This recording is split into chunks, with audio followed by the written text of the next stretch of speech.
que no grababa.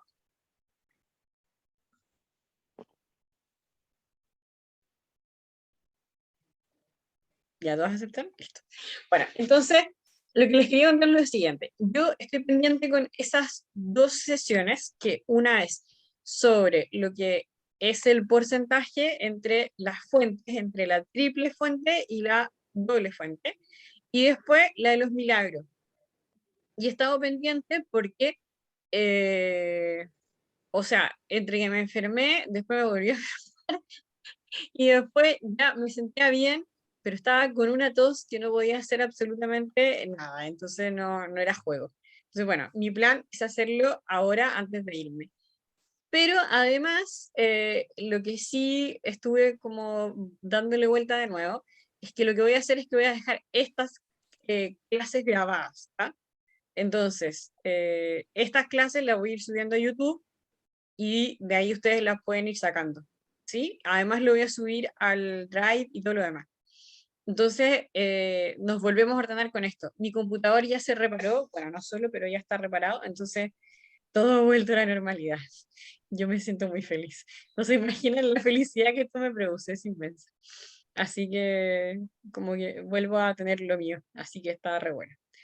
Bueno, nosotros nos encontramos en algún momento, que es lo bueno de ir haciendo como evaluación de estos procesos, en que como que faltaba una parte, ¿no? Que tenía que ver más con decir, ah, está bien esto de ir conociendo los evangelios, pero en el fondo como que necesitamos algo que nos dé un sustento del para qué estamos en el fondo aprendiendo esto, ¿no? O yo por lo menos me quedé con esa sensación de lo que hablábamos en una de las últimas sesiones.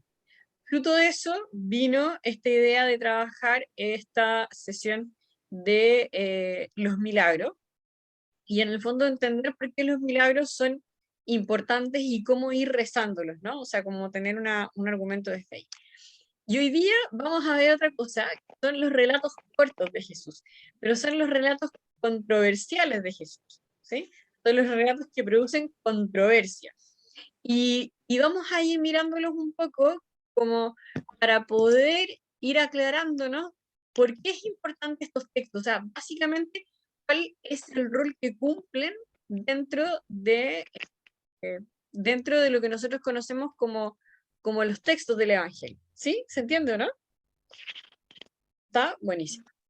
Sí. Entonces, les voy a mostrar esto. Voy a silenciarlos a todas. Y nada, si alguna tiene una pregunta, lo que sea, me para y me pregunta. Lo bueno es que ahora también las puedo ver. Ay, qué lindo, estoy feliz de nuevo con esto. Es que cuando tengo la tablet, cuando me pongo a poner la presentación, yo no las puedo ver. En cambio, ahora las puedo ver siempre. Eso es, ustedes no se imaginan lo feliz que me pone. Cote está muy feliz hoy. Buenísimo. ¿Lo ven?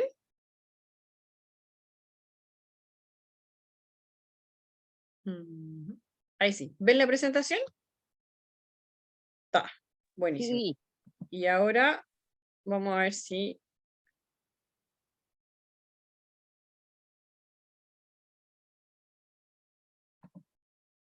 Yo digo que es como la fiesta de Pentecostés, igual vamos a pensar que estamos... Díganme que ven. A ver. ¿Vieron el cambio? Está Sí, lo vimos perfecto, perfecto. está perfecto, buenísimo. Bien, está. ¡Ah! ¡Qué de lujo! Bueno, ya que el espíritu ha hecho lo suyo en lo tecnológico, esperemos ahora que lo haga en el contenido. Estamos de lujo. Entonces, bueno, esta sesión viene acompañada de lo que ya fueron antes los milagros, ¿no? Y la idea un poco es como ir reconociendo por qué estos textos son importantes y cuál es la función que cumplen dentro de los evangelios. Entonces, esta palabra es un poco complicada. Es apotegmas, ¿sí? Los apotegmas. ¿Se dan cuenta de que la Biblia tiene muchas palabras complicadas? Entonces, como las perícopas, estas son apotegmas. Y entonces, estas apotegmas son anécdotas, ¿sí? Se ocupan en otras cosas también de la literatura, pero en el fondo lo que quieren expresar es esto, ¿no? En español a veces se los llama anécdotas, un relato breve de un hecho curioso que hace en el fondo como ilustración. O sea, es como ejemplificar algo a través de la anécdota.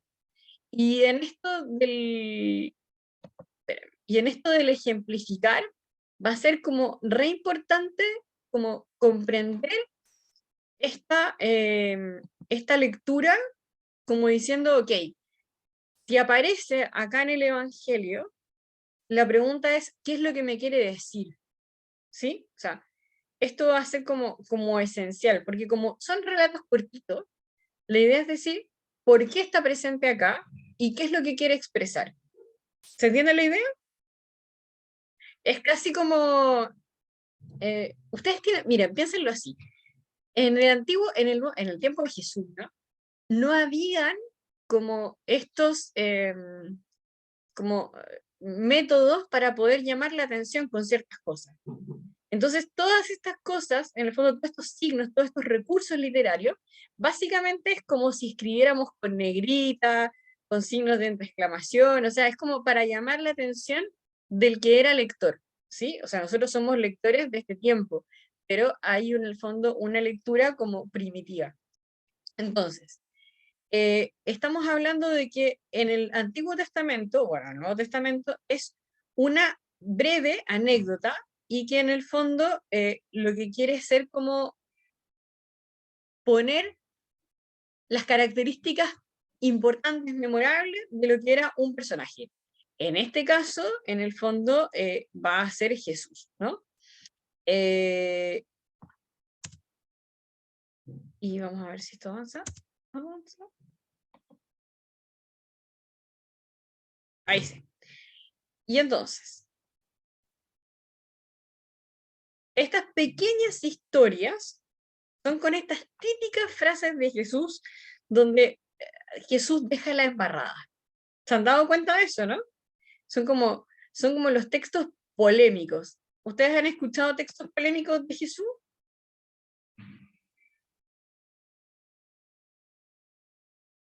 O sea, hay textos que son polémicos. Por ejemplo, ya no, pero piensen ustedes, ¿qué es un texto, ¿cuáles son textos polémicos?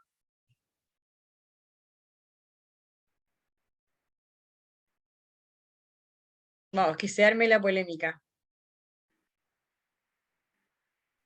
No sé, podría ser, me acuerdo de cuando dijo que el templo podría ser Ah, destruido y se levantaría en 3 días. ¿Ah? sí, Eso puede ser polémico. sí, ¿Ah? sí, pero porque Eh, hablan de él, o sea, son como sentencias, son como frases que está, como que todo lo desarma. Cuan- el sábado está hecho para el hombre. Ujú. También podría ser, no sé. ¿Ven que saben de polémica? No, así le mm. está lleno de polémica. Bien, vamos. Laurita, te ibas a decir uno. No, cuando echó a los mercaderes del templo. Ese es el que está diciendo Vero. Ese es el que está Ah, diciendo ya. Vero. Hay otro, por ejemplo, cuando María lo va a buscar y dice, está María y sus hermanos y hermanas. Tengo que decir que además me encantó. El otro día re- revisé los textos y en la Biblia de Jerusalén dice hermanos y en la Biblia latinoamericana dice hermanos y hermanas, que no está de más. Y entonces Jesús dice, eh, mi madre, mis hermanos y mis hermanas son los que hacen la voluntad de mi Padre, ¿no? Los que cumplen mi palabra. Esa es como de las frases así célebres de Jesús. Y entonces nos vamos a encontrar con que estos relatos, esta forma de relatar, está como dividida en dos partes, ¿sí? Unos serían como las polémicas y otro van a ser lo que tiene que ver con lo biográfico. Por un lado, lo polémico y por otro lado, lo biográfico. Y en el fondo nos vamos a dar cuenta que están presentes acá lo mismo, para poder entender quién es Jesús y qué es lo que Jesús quiere decir. O sea, esta frase, en el fondo, lo que hace es como declarar quién es Jesús, ¿sí? Declarar quién es Jesús. Entonces, son palabras dichas por Jesús que llegan asociadas a alguna escena. O sea, las palabras en el fondo se encuentran en un contexto, ¿sí? Y que fueran en el fondo pronunciadas por él. De hecho, si ustedes se dan cuenta, o sea, si quieren hacer ese ejercicio, yo las invito a que lo hagan, es re entretenido. Agarren un evangelio, ¿sí? El que quieran. Agarren un evangelio, intenten que sean sinópticos, porque si se van a Juan, perderán. Tiene que ser sinóptico. Entonces, vayan marcando solo lo que dijo Jesús. O sea, solo lo que él dice, cuáles son las palabras de Jesús. Y se van a dar cuenta que las palabras de Jesús son muy poquitas. No son muchas. ¿Sí? Entonces, estas palabras de Jesús en el fondo están conectadas con estas historias. Eso es un poco lo que nos quiere decir acá, ¿no? Entonces, claro, lo que te está diciendo también acá es que, dice, se trata de relatos breves y sencillos, sin afán descriptivo, o sea, no nos quieren describir la historia, son textos, o sea, como muy precisos, concisos. No, por ejemplo, no van a ser parábolas. Por ejemplo, claro, la parábola la está contando Jesús, pero acá yo les estoy diciendo, Jesús dijo. ¿Se entiende la diferencia, no? Porque claro, yo puedo decir, bueno, Jesús contó toda la parábola y la dijo él, ¿no? Pero esto sería como lo que se llaman los dictos de Jesús.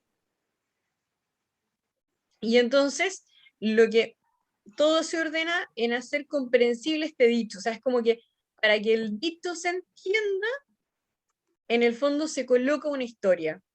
¿Sí? ¿Se comprende? O sea, necesito colocarle un contexto desde donde yo estoy diciendo lo que estoy diciendo. Entonces, es importante entender que el texto está hecho para eso, para relevar lo que Jesús está diciendo. Entonces, no es centrarnos tanto en la historia, sino más bien en los dictos de Jesús. ¿Sí? ¿Hasta ahí se entiende? Muy bien. Sigamos. Entonces, pasamos a los que son de controversia. En los textos en los cuales intervienen adversarios de Jesús o de su grupo y que presuponen un ambiente religioso y cultural marcado por una actitud de defensa de la comunidad cristiana frente al judaísmo, y por lo mismo en ellos se hace frecuente el recurso a la Sagrada Escritura. En los evangelios podemos encontrar dos grandes estilos de controversia que apuntan a problemáticas diversas. ¿Dónde uno podría encontrar estas polémicas? Así como rápidamente.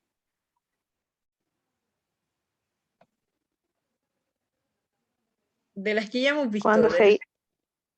Cuando se discute con los fariseos, ¿o no? Perfecto, Casi eso siempre. es, tal cual, tal cual. Cada vez que se discute con los fariseos y con los sacerdotes, es que estamos entre medio de estas grandes polémicas.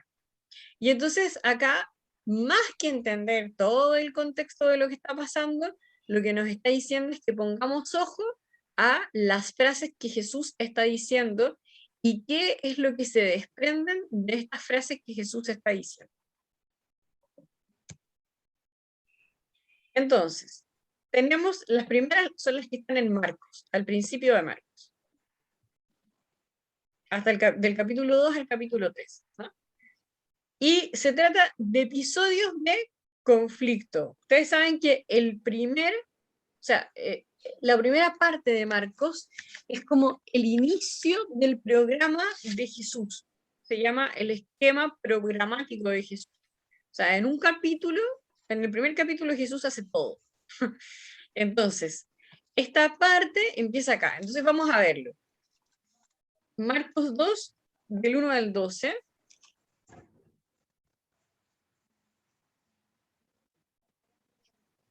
Déjame abrir la Biblia.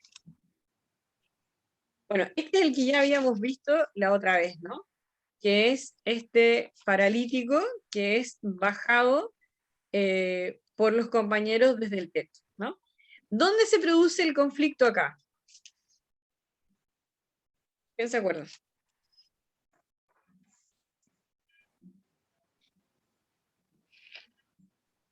en lo que dice que será más fácil perdonar los pecados o decirle toma tu camilla y anda. Eso. Exacto. Y exacto. Porque, ¿qué es lo que dice? Uno de los maestros de la ley que estaban allí sentados comenzaron a pensar en sus adentros. Miren lo que está pasando. Eso es como re interesante, porque nunca lo dicen. O sea, lo que nos quiere relatar el texto en el fondo es que Jesús evidentemente no sabe lo que está pasando, no tiene telequinesis, no puede saber lo que está pasando en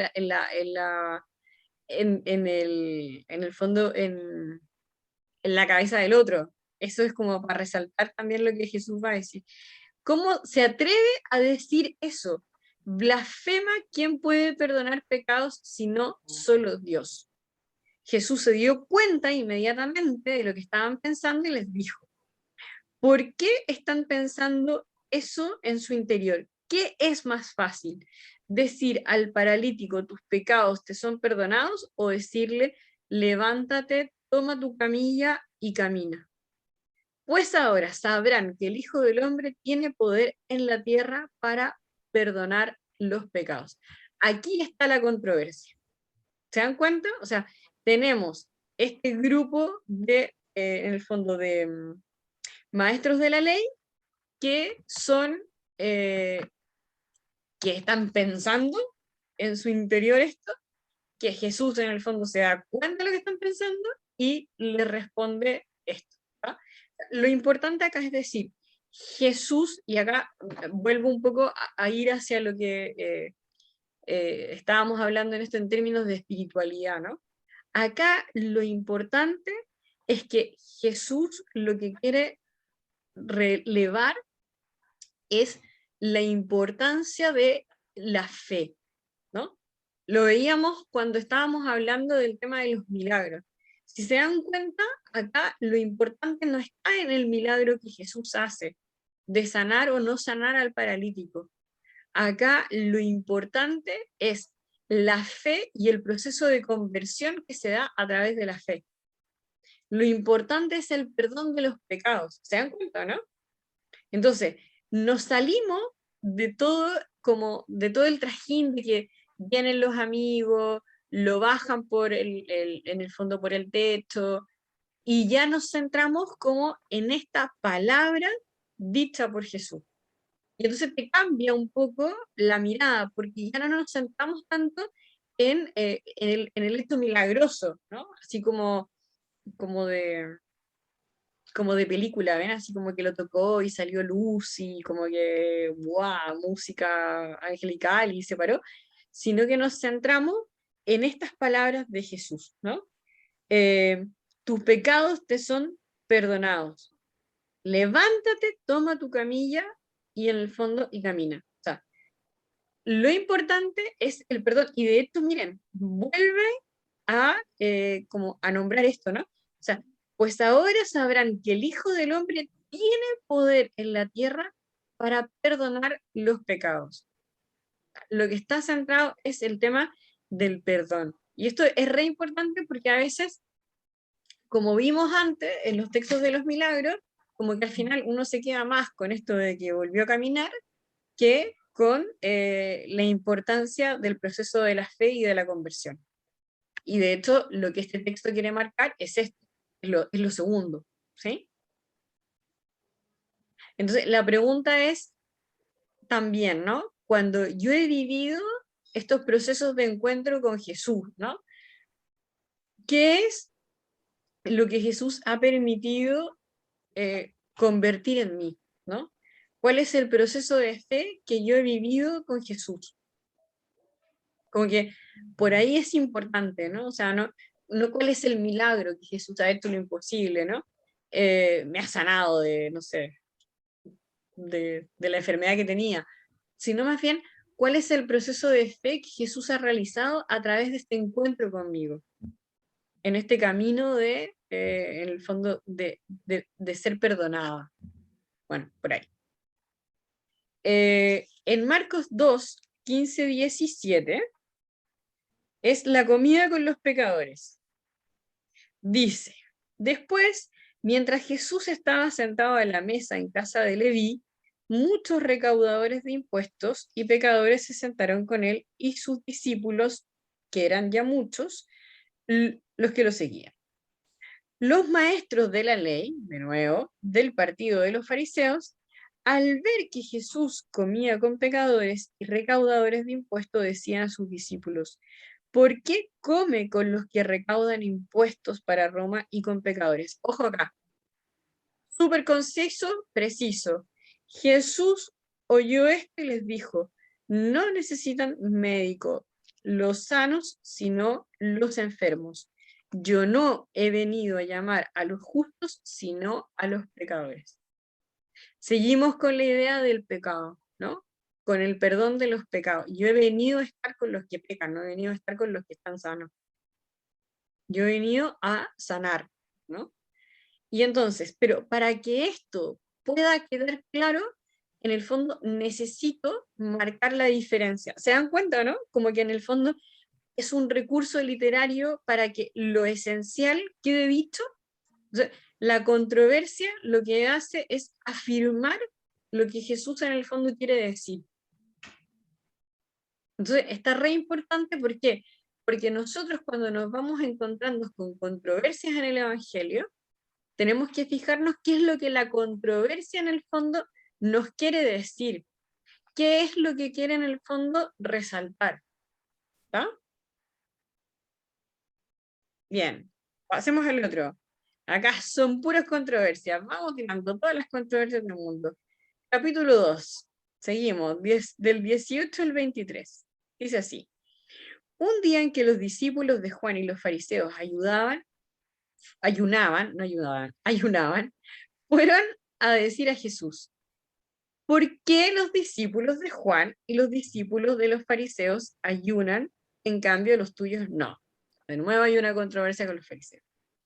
Jesús le contestó, ojo acá, marquen siempre que dice Jesús le contestó, y vayan marcando. ¿Puede acaso ayunar los invitados a la boda mientras el novio está con ellos? Mientras el novio está con ellos, no tiene sentido que ayunen. Llegará un día en que el novio les será quitado, entonces ayunarán. Nadie cose un remiendo de la tela nueva a un vestido viejo, porque lo añadido hará encoger el vestido, lo nuevo hará encoger lo viejo, y el desgarrón será mayor. Y nadie guarda vino nuevo en odres viejos, porque el vino hará reventar los odres, y se perderán vinos y odres. A vino nuevo, odres nuevos. Entonces, ¿cuál es la polémica? ¿Cuál es la controversia que hay? El ayuno, el no ayuno. Claro, ya, y si tuviéramos que ir más allá todavía, más allá del ayuno. Cumplir la ley, cumplir Perfecto, ahí está el problema. Es el cumplimiento de la ley. Entonces, ante este cumplimiento de la ley, o sea, se marca la controversia, ¿no? Se marca el punto en el que están discutiendo, y entonces acá Jesús en el fondo lo que dice es eso, ¿no? ¿Con quién pueden ayudar? O sea, ayunar, es lo que se está buscando, ¿no? Si lo viejo o lo nuevo.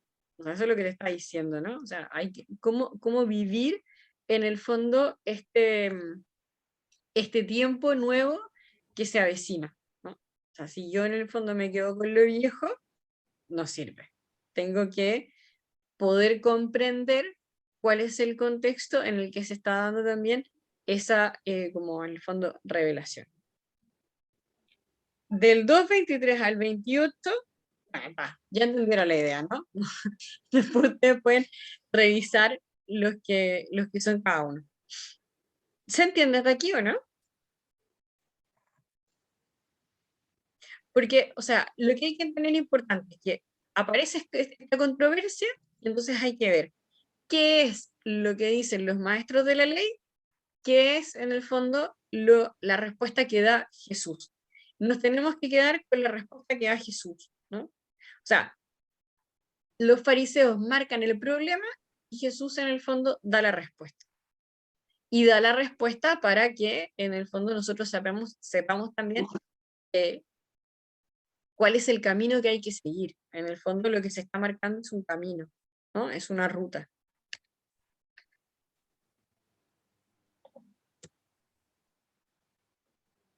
Entonces, lo que acá se está marcando, si se dieron cuenta, ¿no? Es como el tema de la conversión, la capacidad de Jesús como Hijo de Dios de perdonar los pecados, ¿no? O sea, es como alguien que viene a sanar. De hecho, si uno lo piensa, cuando estamos hablando de las sanaciones que Jesús hace, que es de sordera, de la ceguera y de la cojera, en el fondo es como una forma de entender en el mundo judío al hombre completo, al ser humano de manera completa, ¿sí? Entonces, lo que está haciendo en el fondo es como poder sanar a la persona, integralmente hablando, ¿sí? Entonces, lo que está diciendo que en el fondo la tradición impedía que la persona fuera salvada. O sea, la ley era más importante que la persona. Por eso, por ejemplo, cuando se sana en día sábado, lo que decía Vero antes, eso también se transforma en una controversia, ¿no? Y lo que en el fondo quiere decir es que la persona está por sobre la ley, ¿no? Y eso es, o sea, pero acá el centro de todo esto, y que también nos invita como a rezar a nosotras mismas, ¿no? Es decir, Jesús hace un proceso de conversión con la persona, ¿no? Y ahí sería como re lindo invitarnos a nosotras como a buscar en estos textos cuál es el camino que está haciendo con nosotras, ¿no? ¿Cuál es el camino en el fondo de conversión? ¿Cuál es el camino de fe en el que estamos? Hay un texto muy bonito que es el de los ciegos, y en el fondo todo el mundo le pregunta a este ciego cuál es el pecado que cometieron sus padres para que sea ciego. O sea, es como, ¿quién hizo esto, no? Y en el fondo Jesús le explica que por ahí no es, ¿no? Y entonces le permite dar de nuevo la vista. O sea, es como que hay ahí eh, algo interesante respecto a esto de los contrastes, ¿no? Los contrastes siempre nos van a dar pistas, ¿sí? Nos van a dar pistas. ¿Se entiende hasta por acá? Sí, ¿Sí? ¿Hay algo que les quede dando vuelta? ¿Hay algo que lo quieren mirar de otro lugar? No, yo tengo una idea, mira, cuando la mujer que derrama el perfume Ujú, para lavarse los pies y todo eso, ujú, entonces ahí es Judas el que le dice, es sí. que no, es que no es caro y toda la cuestión, pero eso también es una anécdota, creo que es Es que ese texto es distinto porque además ese texto es San Juan, pero sí sería una controversia, porque en el fondo, yo creo que la mayor controversia ahí, ¿vale? No, que es distinta, es cuando ese texto no está en Juan, sino que está en la otra mujer del perfume, que es re parecido, que está en Lucas 7, al final de Lucas 7, déjame buscarlo, es en la casa de Simeón. A ver, espérame. Lucas 7. Lucas 7, final. Acá.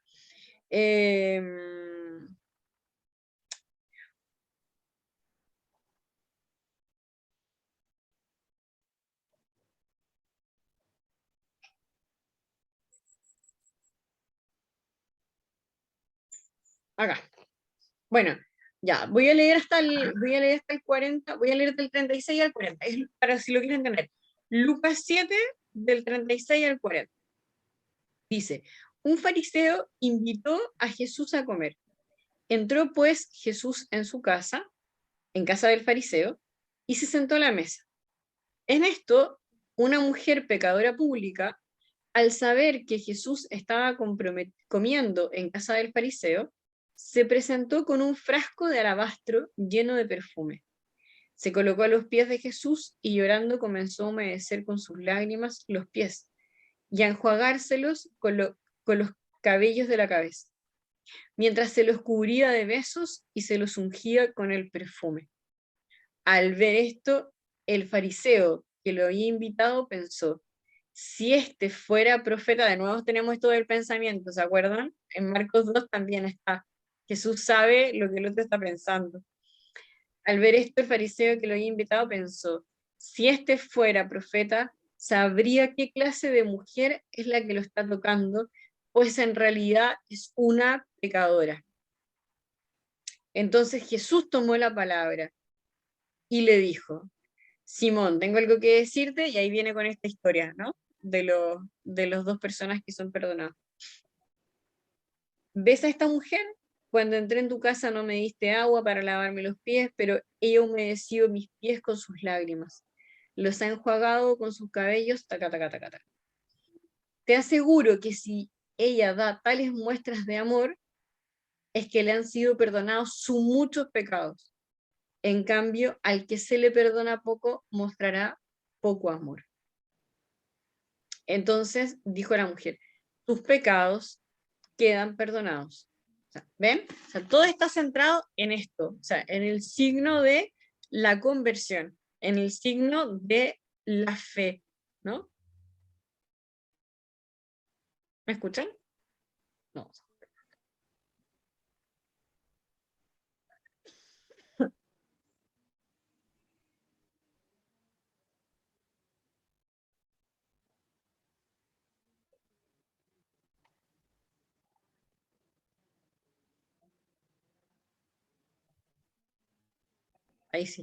Ahí sí, ahora volvió. ¿Me escuchan? Ahora sí. ¿Me escuchan bien? Sí, Está, sí, ahí buenísimo. sí. Está, sorry, se había quedado pegado. Entonces, es importante ir viendo estas controversias, ¿no? Dentro de los textos, porque la controversia, de nuevo, es lo que nos permite mirar qué es lo más importante. Y acá lo más importante es el proceso de conversión. Y digo proceso porque en el fondo es como entender a la persona humana dentro de todo este como detalle. Ahora, es verdad que uno puede tomar estos textos como mucho más amplios, ¿no? El texto que recién leímos de Lucas 7, como que uno puede entrar, ¿no? En cuál ha sido toda esta historia de la mujer, qué es lo que ha vivido, por qué hace este gesto, qué significa este gesto junto con Jesús. O sea, uno puede ir sacando mucho más finura a la historia, pero el centro de la historia, lo que te quiere decir es la capacidad de amar producto del perdón. Eso también es lo más bonito, ¿no? O sea, en el fondo ella puede amar así porque se le ha perdonado mucho. En cambio, el otro no necesita, o sea, no necesita eh, como un acto de perdón, porque, o sea, él no siente que nadie tiene que perdonarle de nada, ¿no? En cambio, ella se derrite de amor por Jesús porque en el fondo se siente profundamente amada, ¿no? O sea, ella descubre en ese hombre al Hijo de Dios. Y de hecho, muchas veces se ha dicho que este texto debería tener otro nombre, ¿no? Y que quizás el nombre más adecuado tendría que ser la mujer que mucho amó. Porque en el fondo es como, ese es el gesto que está detrás, ¿no? Por eso que Jesús habla sobre esto, ¿no? A quién se le ha perdonado más, ¿no? Claro, a quien más debía. Entonces, pero ¿qué pasa con Simón? Simón nunca siente que él le debe algo a alguien. En cambio, ella sí se siente deudora de ese amor que ha recibido. Entonces, el sentirnos profundamente perdonados, lo que nos permite es amar, ¿no? Y amar con ese gesto tan impresionante que hace esta mujer con el perfume. Porque además, una de las cosas lindas de este texto es que todo es desbordante, ¿no? Todo se desborda porque él está entre medio de todos estos hombres, el tocarle a Jesús el perfume que lleva es un perfume muy caro, que es derramado, por eso que muchas veces este texto que está acá se confunde con el texto de Juan con María de Betania. Si se dan cuenta, los textos son re parecidos en términos de ungir a Jesús con perfume, de agacharse, pero este texto en el fondo, un texto lo que hace es ungir a Jesús eh, para la Pascua, ¿no? O sea, ahí es donde el cuerpo de Jesús es preparado para la Pascua. Eso es lo que quiere demostrar ese texto en Juan 3, o sea, en Juan 12.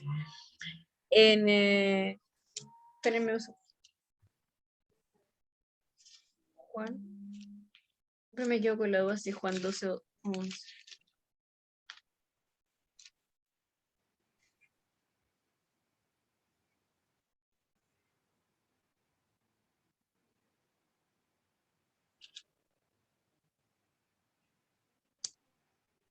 Juan 12, está bien.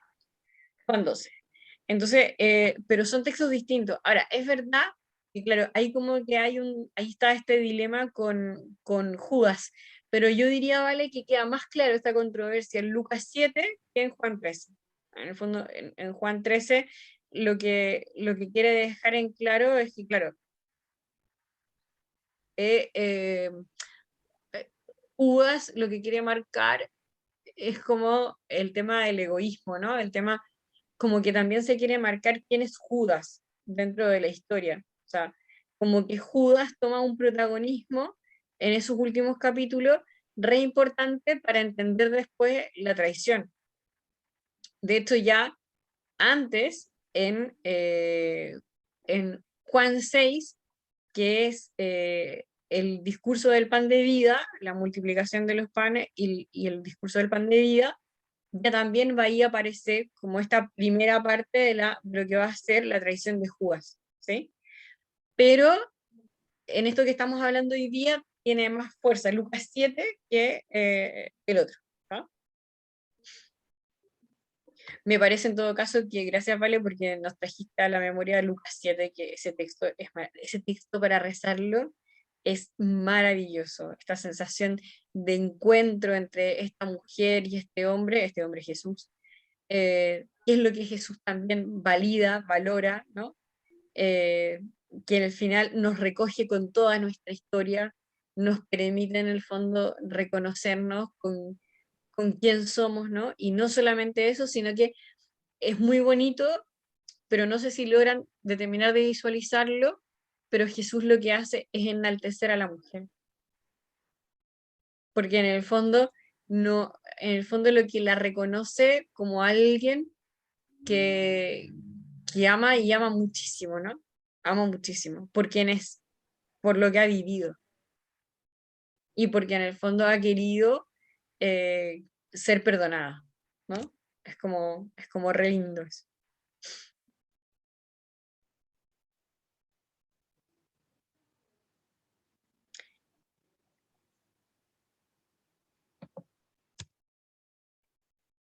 Entonces, estos en el fondo, estos puntos de controversia, estas historias de controversia, lo que hacen en el fondo es colocar la novedad de Jesús, ¿no? Porque, o sea, porque habían muchos profetas en el tiempo de Jesús, pero ninguno de ellos perdonaba los pecados en el nombre de Dios, ¿no? Eso en el fondo es lo que termina colocando el conflicto en la vida de Jesús. O sea, ese es el conflicto. El conflicto es decir, yo perdono los pecados, porque solo Dios puede hacer eso. O sea, eso es lo que lo revela en el fondo como el Hijo de Dios, ¿no? Entonces,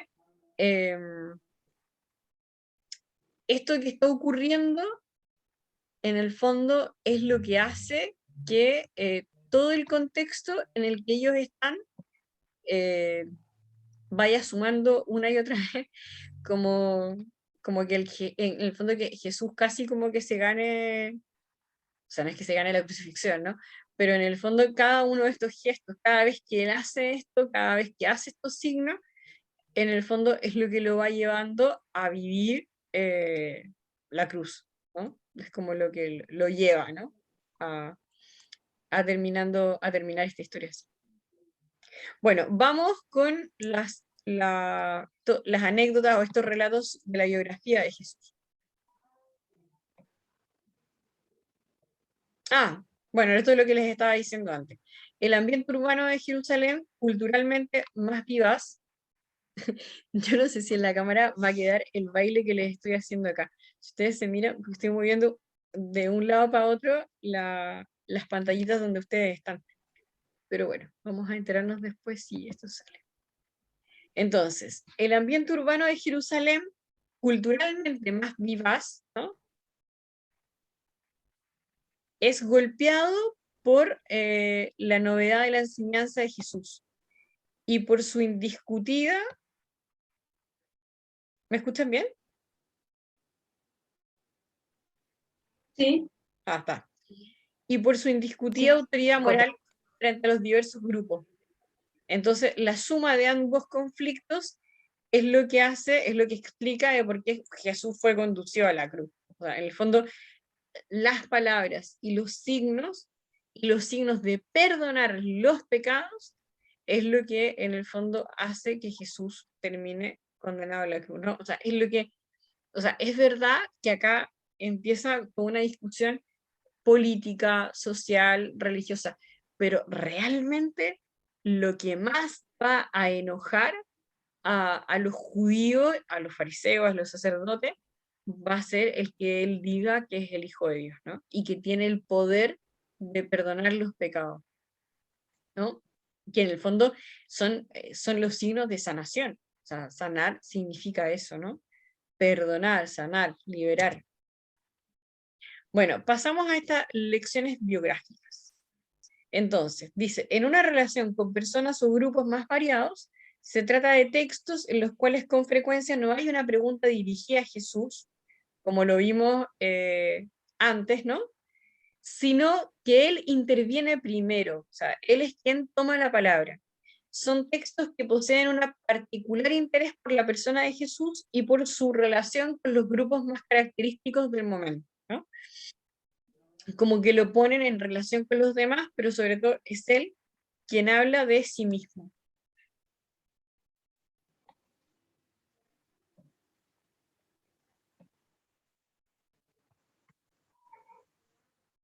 En el actuar de Jesús, particularmente en el modo como presta atención a aquellos que otros dejan de lado, se pone de manifiesto la novedad de su persona, ¿no? O sea, si antes habíamos en el fondo colocado como la novedad en términos de el perdón de los pecados, acá en el fondo la novedad desde esto biográfico va a estar en quiénes son los elegidos por Jesús, ¿no?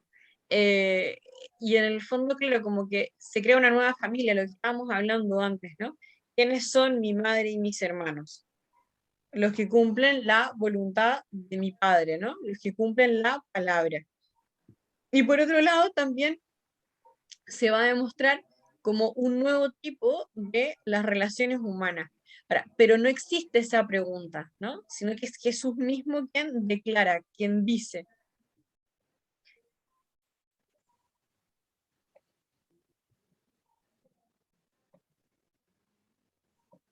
Entonces, claro, esta verdad que él trae, que es novedosa, finalmente, de nuevo, o sea, controversias, ya sabemos, ¿no? Lo va a llevar en el fondo a la muerte. El comportamiento de Jesús, cuando está hablando de lo característico de los profetas de Israel, acá voy a hacer un corte con la pantalla. Esto es re importante y bonito. Bueno, como que cada uno acá toma lo que quiere, ¿no? O sea, cada uno se queda con lo que quiere. Pero si uno lee, ¿han leído los profetas alguna vez o no? algo. ¿Sí? Bueno, si alguna vez tienen ganas de ver cómo la gente se enoja, está re bueno. lean, lean el profeta Amós. El profeta Amós. alguna exégesis nueva, como que le llaman el profeta de los derechos humanos. Amós no deja parado a nadie. O sea, además es como la ira de Dios va a caer sobre ti. Yo me acuerdo una vez, bueno, esto va a quedar grabado, pero no importa.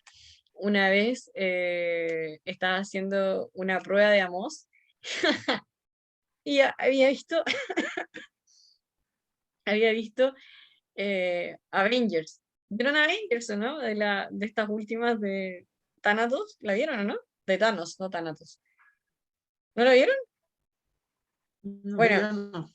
Bueno, hubo una película que era que hay un personaje en Marvel, que es Thanos, que su rollo es que quiere acabar con la mitad del mundo. Entonces está juntando todas las piedras para poder, en el fondo, eliminar a la mitad de la población del universo.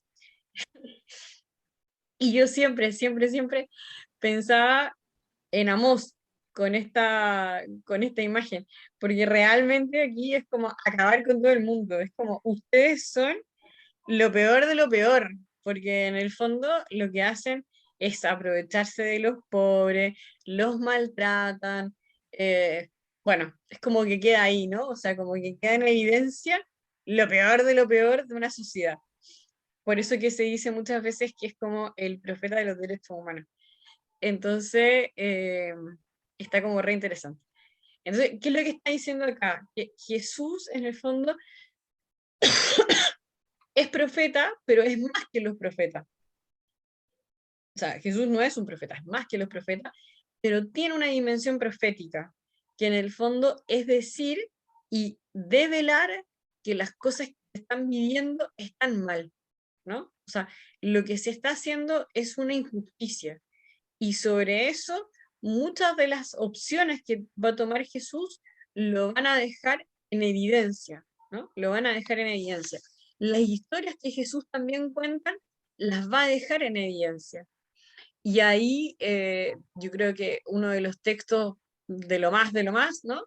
Es como el encuentro del rico, que además no tiene nombre, la tradición le ha puesto el rico de Pulón, pero realmente en el texto solo aparece un hombre muy rico y la persona que tiene nombre es el pobre que está fuera de su casa, ¿no? Que es Lázaro. Entonces, esas son las cosas que nadie muy bien entiende, porque claro, el texto, el nombre de este rico tiene relación con su historia, pero le quita la gracia de lo que el Evangelio mismo hace, ¿no? El Evangelio reconoce a Lázaro, le coloca una historia, le coloca un nombre y una identidad, y el rico es un rico, ¿no? Entonces, el tema es que estas controversias de Jesús lo que hacen es caldear los ánimos, ¿no? O sea, en el fondo te muestra, te enrostra desde donde estamos viviendo este amor. Entonces, esa dimensión profética no se la podemos sacar, ¿no? Y acá, en el fondo, a nosotras, desde esta lectura, sí se nos exige, en el fondo, tomar postura.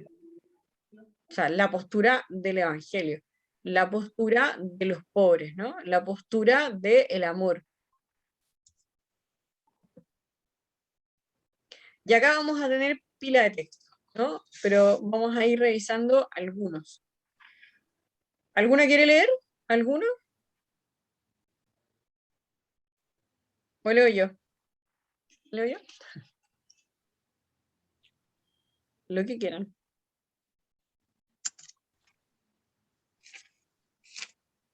Esa la letra muy chica. Bueno, está, no te preocupes, Juani. Dice, llamada de los primeros discípulos, del 1 del 16 al 20. Pasando Jesús junto al lago de Galilea, vio a Simón y a su hermano Andrés que estaban echando las redes en el lago, pues eran pescadores. Jesús les dijo, vengan conmigo y los haré pescadores de hombres. Ellos dejaron inmediatamente las redes y lo siguieron. Un poco más adelante vio a Santiago de Zebedeo y a su hermano Juan, estaban en la barca reparando las redes. Jesús los llamó también, y ellos dejando a su padre Zebedeo en la barca con sus trabajadores se fueron con él. ¿Cuál es lo central del texto? ¿Dónde se marca lo importante?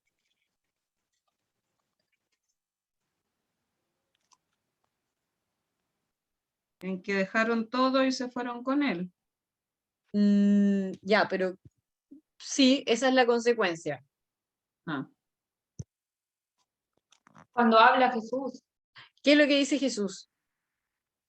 que Yo los vengan. haré pescadores de hombres. Eso es, vengan conmigo y los haré pescadores Vengan conmigo. de hombres, ¿no?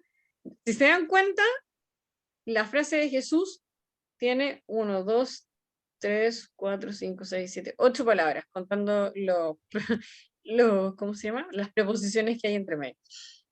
Entonces, son muy concretas, es una historia muy pequeña donde Jesús tiene la iniciativa, nadie le preguntó nada, él viene, va y elige en el fondo a los apóstoles.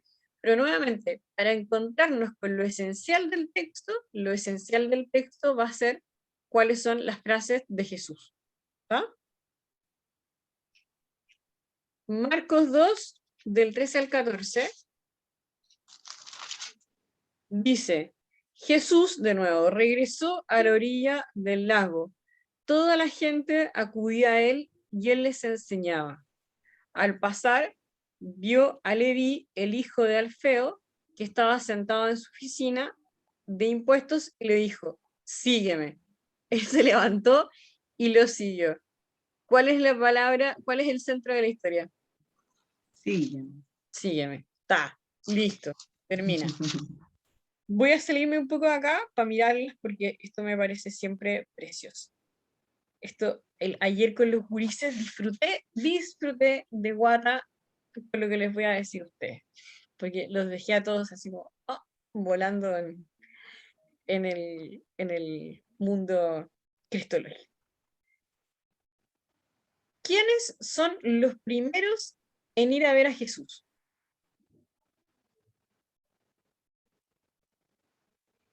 Los pastores. Muy bien, los pastores. Muy bien, los pastores. Excelente. Very good. ¿Quiénes son los llamados por Jesús en el primer relato que leímos?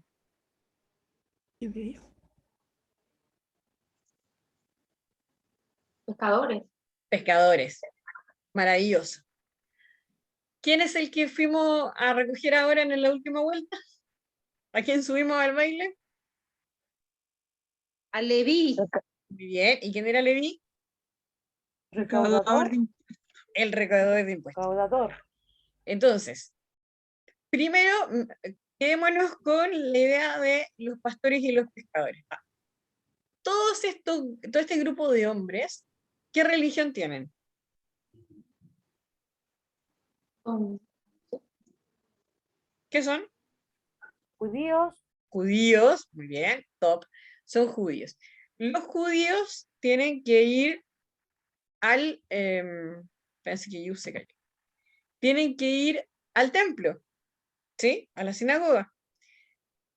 ¿Qué pasa con los pastores? ¿Los pastores pueden ir a la sinagoga? No, No. ¿Por qué no? porque son impuros. Y porque están pastoreando todo el día, están Claro. ¿A dónde van a ir? O sea, En realidad. pobres. son los pobres, no, pero además que son pobres, que no pueden ir porque sus trabajos les impiden absolutamente ir a la sinagoga, o sea, no tienen por dónde ir. Los pescadores les pasa exactamente lo mismo.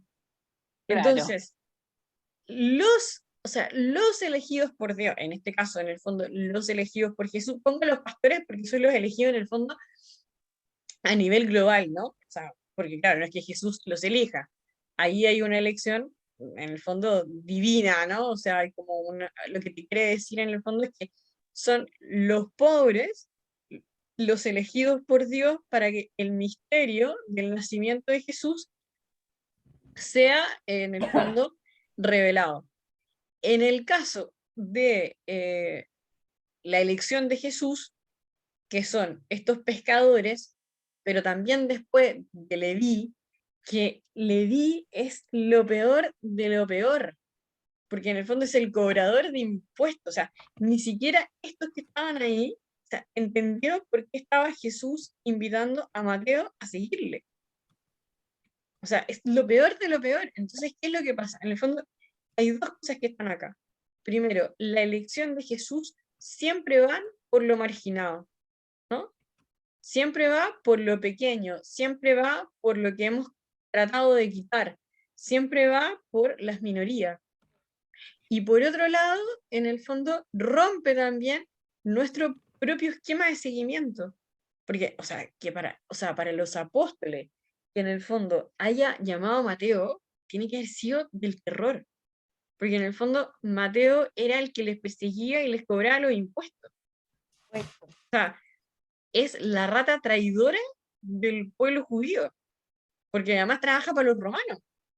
Entonces es tremendo, porque es alguien que en el fondo se subyugó al imperio, le cobra a los suyos y le importa nada. Entonces, en el fondo, esa imagen a ellos es muy dura, es muy dura.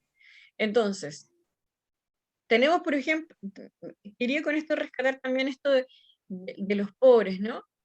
María y José son pobres. Que a veces como que uno dice, no, pero es que el mundo de Jesús, el ser carpintero, no era tan pobre. No, son muy pobres. Y el argumento para hablar sobre la pobreza de María y de José es simple. Cuando ellos van al templo a hacer la limpieza y la circuncisión, en Lucas 2, en el templo hay que llevar una ofrenda, y la ofrenda es según la cantidad de dinero en el fondo que tienen. Y ellos ofrecen pichones. Los pichones son la ofrenda más barata, ¿no? La más pobre, que es para ellos, para los pobres.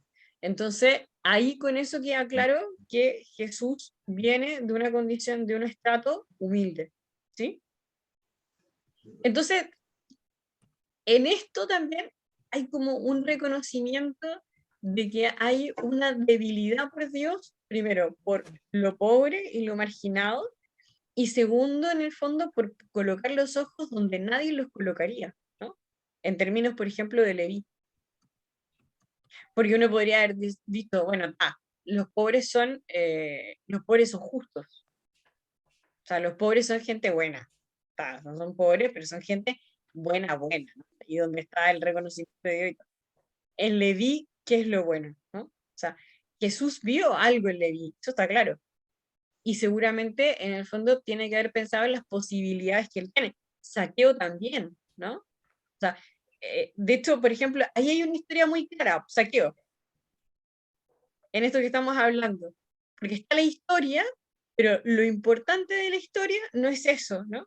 Es Saqueo baja, que esta noche quiero comer en tu casa, ¿no? Y de nuevo, hay más alegría por un pecador que se convierte. Entonces, lo importante de estos textos es decir, los miramos, pero nos fijamos qué es lo que Jesús está diciendo. Si nos damos cuenta, en Leví es una palabra, sígueme. Listo, se termina. El centro de la frase, el centro de la historia, está en el seguimiento. Evidentemente que, claro, nos sirve para poder profundizar en todo esto, saber a quién se le está invitando, ¿no? Saber a quién se le está invitando. Sigamos viendo otro. Bueno, voy a pasarme un poco de la verdadera familia de Jesús, porque ya lo habíamos estado diciendo en este tiempo, ¿tá? La bendición de los niños. Marcos 10, del 13 al 16. Trajeron unos niños a Jesús para que los tocara, pero los discípulos los reprendían. Jesús al verlos se indignó y les dijo: dejen que los niños vengan a mí, no lo impidan, porque de los que son como ellos es el reino de Dios. Les aseguro que el que no reciba el reino de Dios como un niño no entrará en él. Y entonces, bueno, los abrazaba y les bendecía imponiéndole las manos. De nuevo, el centro está en lo que Jesús dijo. Y Jesús dijo, Ven, acá está Saqueo, el que estábamos hablando antes. La moneda de la viuda, bueno, evidentemente, ¿no? Jesús lo que hace es enaltecer esta esta ofrenda de esta viuda, y además como que todo el mundo está mirando otras cosas, ¿no? Y cómo Jesús la enaltece, ¿no? Por lo que ha hecho.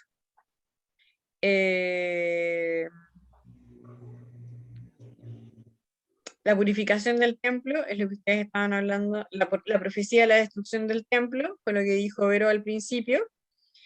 El llanto sobre Jerusalén. Ese está muy bueno. Ese lo vamos a tomar.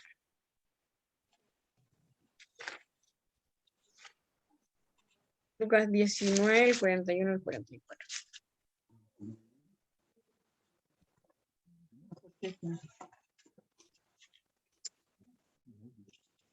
Cuando se fueron acercando al ver la ciudad, lloró por ella, Jesús, y dijo: si en este día comprendieras tú también los caminos de la paz, pero tus ojos siguen cerrados, llegará un día en que tus enemigos te rodearán con trincheras, te cercarán y te atacarán por todas partes.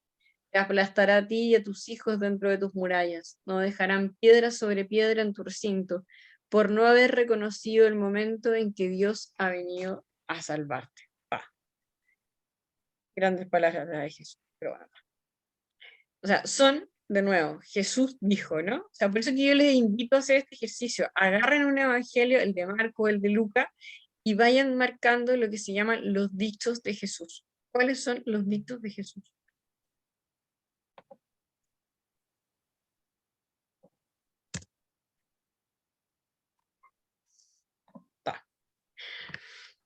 Bueno, está interesante, ¿no? ¿Les parece interesante o no les parece interesante? A mí me parece re interesante. Es que es una manera, yo creo que es re interesante. A ver, yo creo que los contextos y la historia sirven muchísimo, ¿sí? Y es súper importante entender las frases de Jesús dentro de la historia y del contexto. Pero es re necesario ir marcando qué es lo que Jesús dijo, ¿no? En términos casi como de sentencia. Sentencia me refiero como frases así tajantes, ¿no? Es como acá salió lo más importante. Para después ir entendiendo eso que está diciendo en función de la lectura. ¿Se entiende, no? Porque a veces como que leemos la lectura y en función de la lectura... Al revés, se hace eso. A veces lo Claro, hacemos al revés. claro, ese es el tema. Entonces yo creo que hay un ejercicio que es bonito, es decir, miro lo que Jesús dijo, miro lo que está pasando y después relaciono lo que Jesús dijo con lo que está pasando, ¿no?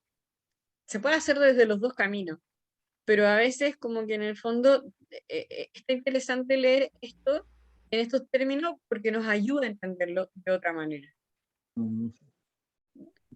Lo permite hacer de otra manera. ¿Llegó el futbolista? ¿Está vivo? Qué bueno que fuiste a jugar el partido, nos alegramos. ¿Ganaron o no? Ganamos, no, perdimos por uno. Pero no importa, vamos arriba. Claro, pero hacía 6 meses que no jugaba, así que... Entonces es ganancia por todos lados, está bien. Está. Pero aquí se gana más, así que aquí estamos. Entonces, eso es re importante, ¿no? O sea, hacer este ejercicio de lectura desde lo que Jesús dice para entender lo otro, ¿no? Hay que hacer todos los ejercicios de lectura habidos y por haber. Este es un lugar. No nos quedemos con este. Hay que hacerlos todos, ¿no? Pero este nos sirve para poner, y yo de verdad en esto vuelvo, ¿no? O sea, leer los evangelios en la clave de ir marcando qué es lo que dice Jesús, ¿no? Entonces, volvamos para atrás. Hemos visto historias de Jesús que lo que marcan son dos cosas, ¿no? Por un lado, espérense, voy a mutear acá para que no nos perdamos en él. Sí, está. Ustedes se desmutean cuando quieran. Entonces, lo que hemos visto son dos grupos de textos que en el fondo lo que marcan son historias pequeñas donde Jesús es el centro. Las primeras que vimos fueron historias de controversia, ¿no? Que sobre todo estaban enmarcadas en el capítulo 2 de Marco y el principio del capítulo 3.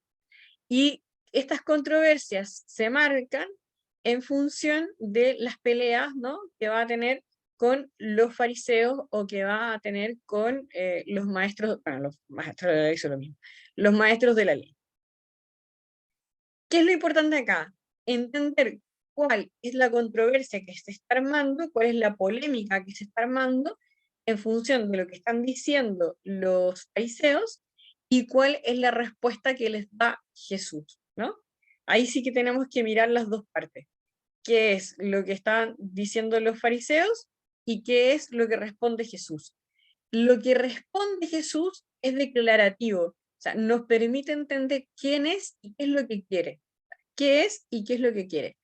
Y en función de eso, nos dimos cuenta que tenía que ver con el tema del perdón, ¿no? O sea, esto es tan clave de entender que Él es el Hijo de Dios y que el Hijo de Dios ha venido a perdonar los pecados de las personas, ¿no? De los seres humanos.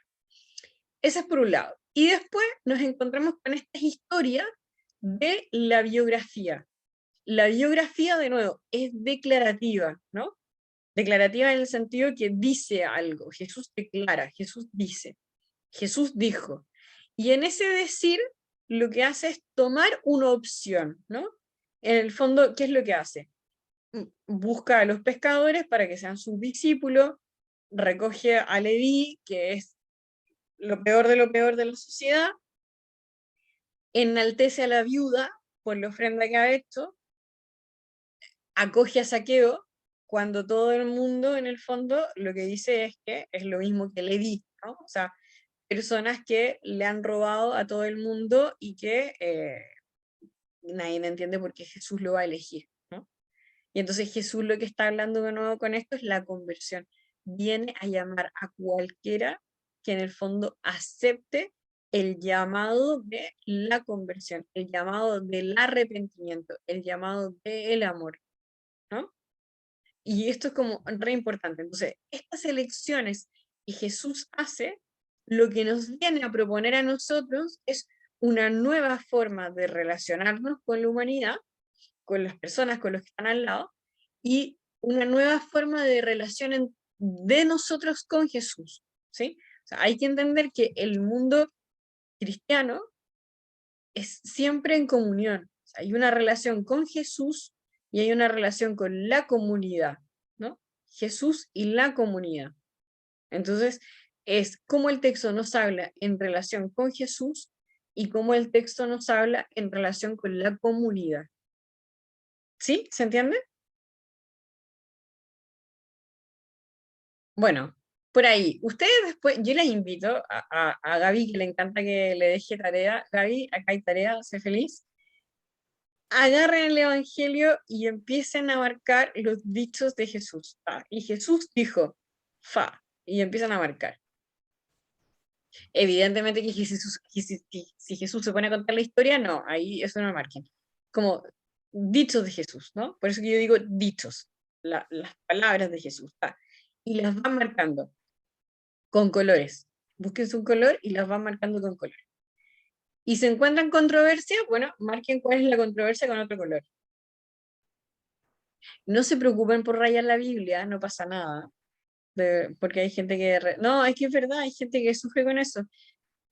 Si no quieren rayar su Biblia, vayan, cómprense otra y rayan esa. No pasa nada. Yo siempre las rayo, tengo todo rayado, y en la Biblia de Jerusalén peor, porque tengo todas las anotaciones al lado en los costados. Los que estudian teología no les queda nada más, porque si no, María José, Vale. que se me ocurrió algo. Mira, lo que pasa es que viste que hoy día estaban hablando, vi un video de unas copas que se llenaban de arriba para abajo, y como el chorreo en Chile era así para abajo, que tenían, la gente de abajo le llegaba muy poco de lo de la gente de arriba, y la gente de arriba era gente con mucha plata, pero era casi el 1% de los chilenos, po. ¿cachai? Son muy poca la gente en Chile que tiene plata, pero esa gente es del Opus Dei, po. Entonces, claro, ¿cómo se llama? Dios como que atrae a toda la gente. A eso iba, po. Que en Chile hay muy poca gente que es ricachona y son como muy poco solidarios también ellos, po, O sea, con la pobreza. yo creo que no hay que hacer Y hay juicio de mucho en valor. Chile, po. O sea, yo creo que no hay que hacer juicio de valor, porque yo creo que hay No, mucha pero gente, o sea, eso, ¿no? Yo creo que hay mucha gente que tiene muchos ingresos, que tiene mucho dinero, que los comparte con mucha gente, que hace una acción profundamente solidaria y está, ¿no? Y hay gente que es pobre y que roba todo, y hay gente que es rica y que roba, o sea, no va por lo que uno tiene o no tiene, ¿no? Y yo creo que esa es una de las cosas como maravillosas que Jesús hace, ¿no? Como que en el fondo no hace diferencia de. Y yo siento que ahí como que uno está llamado como a entrar en el misterio como más profundo, ¿no? eh, en términos de esto. O sea, yo estuve años en Schoenstatt, pero años en Schoenstatt, donde en el fondo uno puede decir, bah, es un movimiento donde va pura gente de clase alta. No, mentira, hay gente que va de todo, hay gente que va de clase alta, hay gente que no es de clase alta, hay gente que puede tener una condición política, otros que tienen otra, y son parte del mismo movimiento, ¿no? O sea, no es tema. Lo que pasa es que en el fondo hay que ir aprendiendo cómo, y yo creo que también ahí, y en esto sí como que englobar, ¿no? El tema de decir cómo yo estoy abierto a escuchar el testimonio de lo que Dios ha hecho en mi vida, ¿no? Y escucharlo a cualquier persona. O sea, si yo mañana estoy, no sé, con el presidente del Banco Central y el tipo me quiere hablar de lo que Dios ha hecho en su vida, yo tengo como cristiano que escucharle, ¿no? Y como hermano. Si mañana estoy en la calle y me encuentro con Brian, que vive acá afuera nuestro, ¿no? Afuera de la casa, y Brian me habla de su testimonio de Dios, ¿no? Y de lo que Dios ha hecho en él, yo tengo que sentarme con Brian y escuchar, ¿no? O sea, y dejarme en el fondo convertir, porque para nosotros nos pueden pasar dos cosas, ¿no? Puede ser que sea muy fuerte para nosotros descubrir en nuestra vida que Jesús invita a pescadores y nos rompe la vida, que elija a lo más pobre y que elija a lo más desterrado de los judíos, ¿no? Y entonces yo tendría que decir, bueno, hoy día, ¿quiénes son los pobres de mi vida a los que Jesús llama, ¿no? A los que Jesús llama y los invita en el fondo a seguirle. Pero también me puede pasar que yo sea de los discípulos pobres que fueron llamados e invitados por Jesús y me descubra en una noche que llama a lo que yo he visto que es el traidor de los traidores, como es Leví, ¿no? Y cómo me hago cargo de ese llamado que Jesús ha hecho, porque no soy yo quien está llamando, es Jesús quien llama. Y en ese llamado de Jesús somos nosotros también quienes nos tenemos que hacer cargo de seguir a Jesús. Entonces, claro, puede ser que eso nos provoque una contradicción interna y que nos revuelva las vísceras. Y va a ser problema nuestro. Pero no nos podemos negar a que Jesús, en el fondo, estas mismas controversias que, que se lo implican a él, nos implica a nosotros. Nosotros estamos llamados a entrar en las controversias de Jesús, desde el lado en el que estemos. Y eso es un desafío. O sea, si no, esto no tiene Ya, vuelta. pero el mundo de la pobreza, ponte tú, de la pobreza, de las familias que no tienen recursos, de donde salen delincuentes a todas partes. Entonces ahí uno dice, bueno, ¿qué llegó de eso, de ese goteo de arriba Pero ya, para la gente más pobre? Claro, pero eso, o sea, o sea, a ver, dos cosas. Me parece que estamos mezclando dos cosas distintas, ¿sí? O sea, me parece que esta discusión es interesante, me parece que no es el marco acá, en el fondo, en términos de lo que estamos hablando, pero me parece que, y vuelvo a insistir en este punto, o sea, hay una cosa que es el pecado estructural, que son dos cosas. Hay una que es el pecado estructural, pero acá nos estamos pasando a otra cosa. Voy a cerrar esto de la grabación, porque si no, vamos a perder el sentido de la grabación. Espérenme 2 segundos.